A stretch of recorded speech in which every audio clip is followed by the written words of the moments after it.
Hello friends, मैं प्रीति सिंह आप सभी का इतिहास के क्लास में बहुत बहुत स्वागत करती हूँ। फ्रेंड्स, अभी तक हमने प्राचीन भारत के इतिहास को जानने के क्रम में सिंधु घाटी की सभ्यता के बारे में चर्चा की थी। उसके बाद हमने वैदिक काल के ऋग्वैदिक काल के बारे में चर्चा की थी और इसी क्रम में हम अब उत्तर वैदिक काल के बारे में चर्चा करते हैं। उत्तर वैदिक काल का तिथि क्रम 1000 से 600 ईस्वी पूर्व तक माना जाता है। उत्तर वैदिक कालीन राज्य गांधार, कैके, मद्र, मत्स्य, कुशीनगर, कुरु, पांचाल, कौशल, कासा और विदेह तक फैला हुआ था। उत्तर वैदिक काल में आर्यों ने अपना प्रसार क्षेत्र दोआब को बनाया था। इन्होंने पश्चिमी उत्तर प्रदेश में जो क्षेत्र स्थापित किया था वो तांबे के औजार और गेरुए रंग के मृदभांड का इस्तेमाल करने वाले लोगों को हराकर किया था। इसी तरीके से इन्होंने पूर्वी उत्तर प्रदेश और उत्तरी बिहार में अपना विस्तार क्षेत्र स्थापित किया था, क्योंकि ये लोहे का हथियार और अश्वचालित रथ का प्रयोग करते थे और इन्होंने जिनको हराया था वे तांबे के औजार का प्रयोग करते थे जो इससे कमज़ोर थे। उस समय दो प्रमुख कबीले भरत और पुरु थे, जो एक होकर बाद में कुरु के नाम से प्रसिद्ध हुए थे और ये लोग सरस्वती, त्रिस्वती नदियों के प्रदेश में बसे थे और उस समय इन्होंने अपनी राजधानी असंधिवत रखी थी। दोस्तों, बाद में कुरुओं ने दिल्ली और ऊपरी दोआब पर भी अधिकार कर लिया था। बाद में ये कुरुक्षेत्र नाम से कहलाने लगे थे और इन्होंने अपनी राजधानी कामपल्ले को बना लिया था। दोस्तों, बल्ली, प्रतिपीय, परीक्षित, जन्मेजय आदि प्रमुख राजा जो थे इसी राजवंश से संबंधित थे। दोस्तों, परीक्षित का नाम अथर्ववेद में मिलता है। अथर्ववेद में परीक्षित को मृत्यु लेख का देवता कहा गया है। इसी तरह से जन्मेजय को सर्पसत्र और 2 अश्वमेध यज्ञ करने वाला बताया गया है। दोस्तों, कुरुवंश का अंतिम राजा नीचक्षु था, जिसने हस्तिनापुर की राजधानी को कौशाम्बी हस्तांतरित कर दिया था, क्योंकि उस समय हस्तिनापुर एक बाढ़ में नष्ट हो चुका था।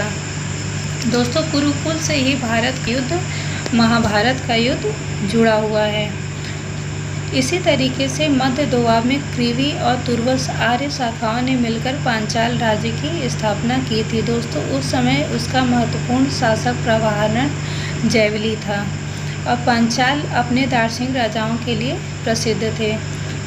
दोस्तों, उत्तर वैदिक कालीन सभ्यता का केंद्र जो था वो मध्य देश था। यह सरस्वती से गंगा के दोआब क्षेत्र तक फैला हुआ था। दोस्तों, दक्षिण में आर्य सभ्यता से बाहर पुलिंद, सबर, भ्रात्य, निषाद आदि निवास करते थे। तैतरिक आर्यक में क्रोंच और मैनाक पर्वतों का उल्लेख मिलता है। दोस्तों, शतपथ ब्राह्मण में उत्तर वैदिक कालीन नदी रेवा और सदानीरा का उल्लेख मिलता है। दोस्तों, अक्सर एग्ज़ाम में यह पूछा जाता है कि रेवा किसका नाम था, तो यह नर्मदा नदी का नाम था। गंडक नदी का पुराना नाम क्या था, तो यह सदानीरा के नाम से प्रसिद्ध था। दोस्तों, सिंधु नदी के दोनों तटों पर गांधार का जनपद स्थित था। गांधार और व्यास नदी के बीच कैकेय देश अवस्थित था। इस वंश का दार्शनिक राजा अशुपति कैकेय था। दोस्तों, अब हम उत्तर वैदिक काल के सामाजिक व्यवस्था के बारे में बात करें तो उत्तर वैदिक काल में चतुर्वर्ण व्यवस्था स्थापित हो गई थी। उस समय चारों वर्णों के बीच भेदभाव उत्पन्न हो गया था, जो कि ऋग्वैदिक काल में ऐसा देखने को नहीं मिला था। उस समय चारों वर्णों के लिए अलग अलग शब्द मिलते हैं, जैसे ब्राह्मण के लिए ऐहि, क्षत्रियों के लिए आगक्ष, वैश्य के लिए आद्रव, शूद्र के लिए आधव शब्द प्रयुक्त होता है। दोस्तों, ऊपर के 3 जो वर्ण थे ऐहि, आगक्ष और आद्रव, इनके लिए द्विज की स्थिति निर्धारित की गई थी। द्विज का मतलब होता है दोबारा जन्म लेना और इसी से संबंधित है उपनयन संस्कार। उपनयन संस्कार ब्राह्मणों के लिए अलग था, क्षत्रियों और वैश्य के लिए अलग अलग निर्धारित किया गया था। ब्राह्मण का उपनयन संस्कार बसंत में होता था, क्षत्रियों का उपनयन संस्कार ग्रीष्म ऋतु में होता था और वैश्यों का उपनयन संस्कार शीत ऋतु में होता था। दोस्तों, ऐतरेय ब्राह्मण में सर्वप्रथम चारों वर्णों का उल्लेख मिलता है। और इन चारों वर्णों के कर्तव्यों का उल्लेख मिलता है। जैसे ब्राह्मण का काम था यज्ञ आदि करना, और इन्होंने अपना यज्ञ करके अपने खुद की महत्ता को स्थापित कर लिया था। ब्राह्मण अपना राजा सोमदेव को मानते थे। इसी तरीके से क्षत्रिय हैं। क्षत्रियों का शाब्दिक अर्थ है क्षेत्र पर अधिकार करने वाला। दोस्तों, उत्तर वैदिक काल में लोहे के युद्ध शास्त्रों के कारण क्षत्रियों की प्रतिष्ठा में वृद्धि हुई और इनका ब्राह्मणों के साथ आपसी प्रतिस्पर्धा बहुत ज़्यादा थी। शतपथ ब्राह्मण में एक जगह पर क्षत्रिय को ब्राह्मण से श्रेष्ठ बताया गया है। इसी क्रम में वैश्य आए। वैश्य उस काल में एकमात्र उत्पादक और करदाता वर्ग था। शतपथ ब्राह्मण में इसे अनस्य बलिकृता के नाम से दिखाया गया है। अक्सर आपके एग्जाम में पूछा जाता है कि अनस्य बलिकृता शब्द किसके लिए प्रयोग किया गया है, तो यह वैश्य के लिए प्रयोग किया गया है। इसके बाद आते हैं शूद्र। शूद्रों को अनस्य प्रेष्य कहा गया है, अर्थात ये तीनों वर्णों के सेवक माने गए हैं। दोस्तों, शतपथ ब्राह्मण में शूद्रों द्वारा सोम यज्ञ में भाग लेने की भी बात कही गई है। मैत्रेयणी संहिता में धनी शूद्रों का भी उल्लेख मिलता है। अब हम इनके गोत्र के बारे में चर्चा करें तो गोत्र की अवधारणा पहली बार उत्तर वैदिक काल में ही आई। बाद में गोत्र को गोधन कहा जाने लगा, जो कि मूल रूप से ब्राह्मणों के लिए प्रयोग होता था। धीरे धीरे यह क्षत्रिय और वैश्य को भी गोत्र प्रदान करने लगे थे। मौलिक रूप से 7 प्रकार के गोत्र माने गए थे, जैसे कश्यप, वशिष्ठ, भृगु, गौतम, भारद्वाज, अत्रि और विश्वामित्र। दोस्तों, 8वां गोत्र था अगस्त्य ऋषि को माना गया है, और ये जो है अनार्यों के ऋषि माने गए हैं। इसकी चर्चा सूत्र काल में भी देखने को मिलती है। दोस्तों, आगे हम चर्चा करते हैं कि इनका जो आश्रम व्यवस्था थी वो कैसी थी। छांदोग्य उपनिषद में 3 प्रकार के आश्रमों का उल्लेख मिलता है, ब्रह्मचर्य, गृहस्थ और वानप्रस्थ। सर्वप्रथम जवालो उपनिषद में चारों आश्रमों की चर्चा मिलती है। इस आश्रम व्यवस्था का उद्देश्य 4 प्रकार के पुरुषार्थ यानी कि धर्म, अर्थ, काम और मोक्ष को प्राप्त करना था। इसी प्रकार से 4 प्रकार के ऋण, देव ऋण, ऋषि ऋण, पितृ ऋण और मानव जाति के ऋण से मुक्त होना था। लेकिन आपने अभी पहले वीडियो में देखा था कि ऋग वैदिक काल में 3 प्रकार के ऋणों की चर्चा थी। कौन कौन सी?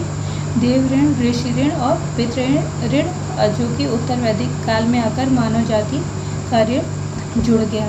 दोस्तों, उस समय नारी की स्थिति में गिरावट आई। ऋग वैदिक काल में नारियों की स्थिति बहुत ही अच्छी थी, लेकिन धीरे धीरे इसमें नारियों की स्थिति जो है बहुत खराब होती चली गई। ऐतरेय ब्राह्मण में, मैत्रेयणी संहिता में, बृहदारण्यक उपनिषद में इसके साक्ष्य मिलते हैं।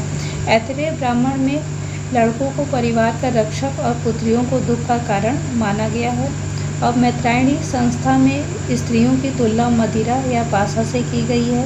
बृहदारण्यक उपनिषद में याज्ञवल्क्य और गार्गी की कथा का वर्णन है।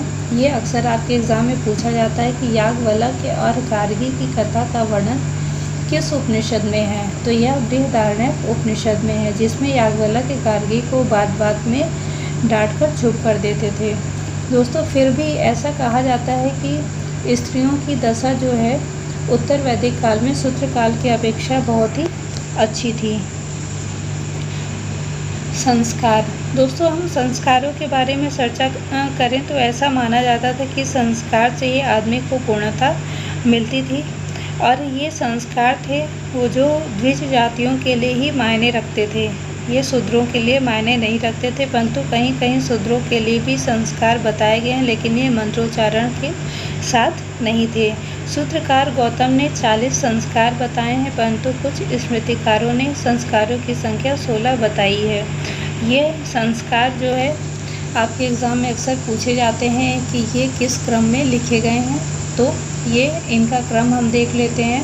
गर्भाधान, पुंसवन, सीमांतोन्नयन, जातकर्म संस्कार, नामकरण संस्कार, निष्कर्मण, अन्नप्राशन, चौलकर्म, कर्णभेद, विद्यारंभ, उपनयन संस्कार, वेदारंभ, केशांत या गोदान और समावर्तन, विवाह और अंत्येष्टि संस्कार।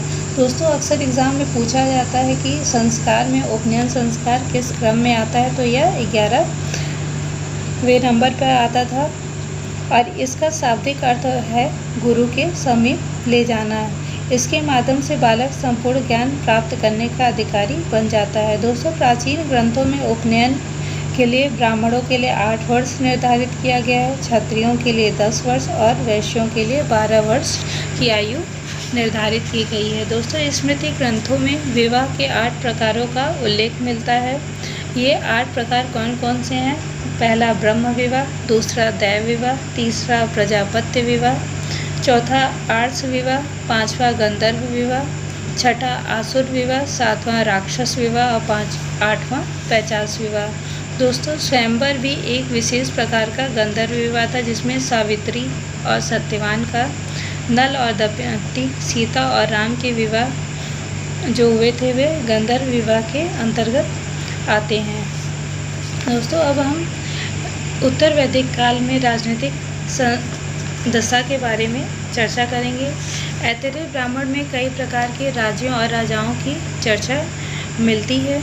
शतपथ ब्राह्मण में राजा के लिए राष्ट्रीय शब्द का प्रयोग किया गया है, जो निरंकुशता पूर्वक जनता की संपत्ति का उपभोग करता है। इसी प्रकार से अथर्ववेद में राजा को विषमता यानी कि ज्ञान का भक्षक बताया है।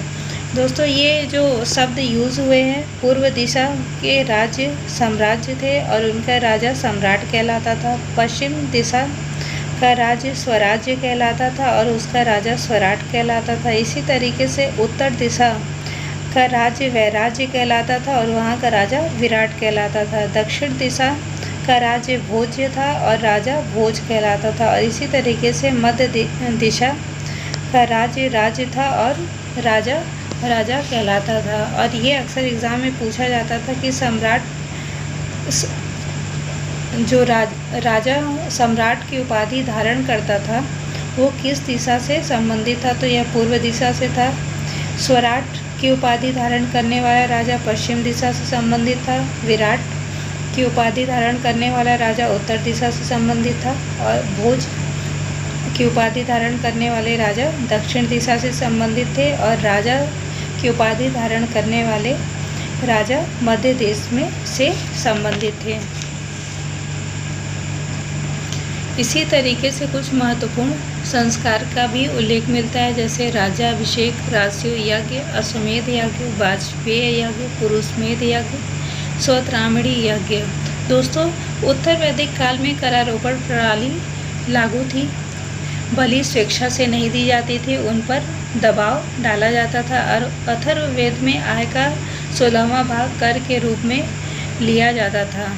शतपथ ब्राह्मण में अनस्य बलिकृता शब्द का उल्लेख मिलता है। इस काल में वैश्य वर्ग ही एकमात्र उत्पादक और करदाता वर्ग था।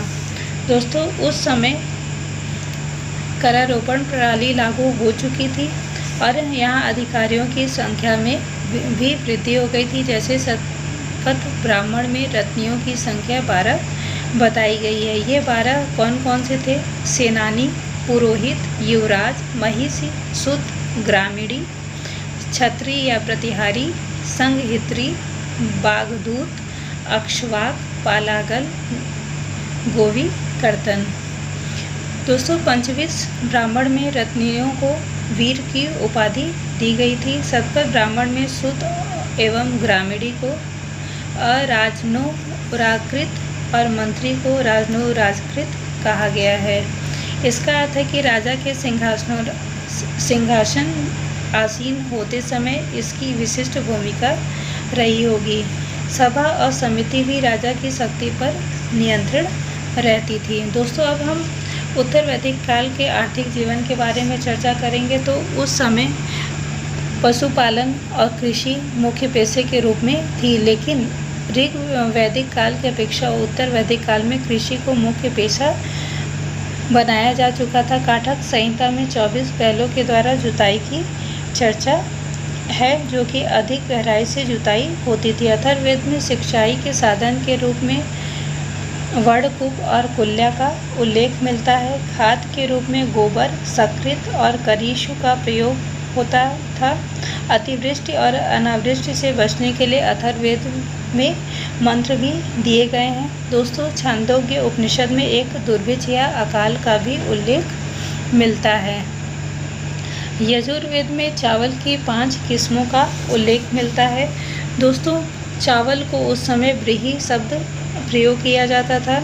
ये 5 किस्म कौन कौन से थे? महाव्रीहि, कृष्ण व्रीहि, शुक्ल व्रीहि, आशुधान्य और हायन। अथर्ववेद में चावल की 2 किस्मों पर चर्चा की गई है। वे 2 किस्म थी व्रीहि और तंदुल। दोस्तों, अतरंजी खेड़ा और हस्तिनापुर में चावल के अवशेष भी मिले हैं। वाजपेयी संहिता में गेहूं के लिए गोधूम शब्द का उल्लेख मिलता है। दोस्तों, ये लोग पशुपालन भी करते थे। ये लोग गाय, बैल और घोड़े पालते थे। शतपथ ब्राह्मण में एक जगह यह स्पष्ट रूप से कहा गया था कि गाय और बैल पृथ्वी को धारण करते हैं और इनका मांस नहीं खाना चाहिए। अथर्ववेद में यह कहा गया है कि गाय पूजनीय है और गौ हत्या के लिए मृत्युदंड की व्यवस्था उस समय की गई थी। दोस्तों, उत्तर वैदिक कालीन लोग हाथियों को भी पालते थे और इनका देखभाल करना इनका मुख्य व्यवसाय था, जिसे हस्तिप कहा जाता था। दोस्तों, शतपथ ब्राह्मण में सूकर यानी कि सूअर की चर्चा की गई है। यजुर्वेद में कैवर्ड यानी कि मछुआरे की उल्लेख होता है। दोस्तों, अब इनके शिल्प के बारे में चर्चा करें तो वाजपेयी संहिता से यह पता चलता है कि उस समय बहुत से शिल्पकार विकसित हो चुके थे, जैसे मत्स्य पालन, कुल्लालगिरी यानी कि कुंभकारी, धोबीगिरी, भीषक यानी कि वैद्य आदि। पहली बार रजत और चांदी का उल्लेख अथर्ववेद में मिलता है। वाजपेयी संहिता में लोहे के लिए श्याम अयस्क और जैमिनी ब्राह्मण में कृष्ण अयस्क का प्रयोग हुआ है। दोस्तों, उत्तर वैदिक काल में कपास का उल्लेख नहीं है। बुनाई का काम प्रायः स्त्रियां करती थीं। कढ़ाई करने वाली स्त्रियों को पेशास्करी कहा जाता था। दोस्तों, उस समय वस्तु विनिमय प्रणाली प्रचलित थी। कहीं कहीं पर सिक्कों का भी उल्लेख मिलता है। उस समय सिक्कों के रूप में निष्क, शतमान और कृष्णन का उपयोग होता था। निष्क और शतमान 320 रत्ती का था। कृष्णन 1 रत्ती का यानी कि 1.8 ग्रेन का होता था। पात भी संभवतः सिक्का ही रहा होगा। दोस्तों, उत्तर वैदिक काल में खास भार, आकृति और मूल्य के सिक्कों का कोई चलन नहीं मिलता है। दोस्तों, शतपथ ब्राह्मण में महाजनी एवं सूदखोरी की भी चर्चा मिलती है। महाजन को कुशीदिन कहा गया है। शतपथ ब्राह्मण में ही जल प्रलय की भी चर्चा हुई। इससे यह पता चलता है कि उत्तर वैदिक आर्य समुद्र से परिचित हो गए थे। और तैत्तिरीय आरण्यक में पहली बार नगर शब्द की चर्चा हुई है, लेकिन उत्तर वैदिक काल के अंत तक हम केवल नगरों का आभास करते हैं। कहीं कहीं पर हस्तिनापुर और कौशाम्बी जैसे जगह पर नगर के कुछ साक्ष्य दिखाई देते हैं। दोस्तों, अब हमने ऋग्वैदिक काल और उत्तर वैदिक काल के बारे में चर्चा की थी। अब इससे संबंधित प्रश्नों का अगले वीडियो में हम चर्चा करेंगे और आपको जो भी प्रश्न पूछना है वो आप पूछ सकते हैं। आप सभी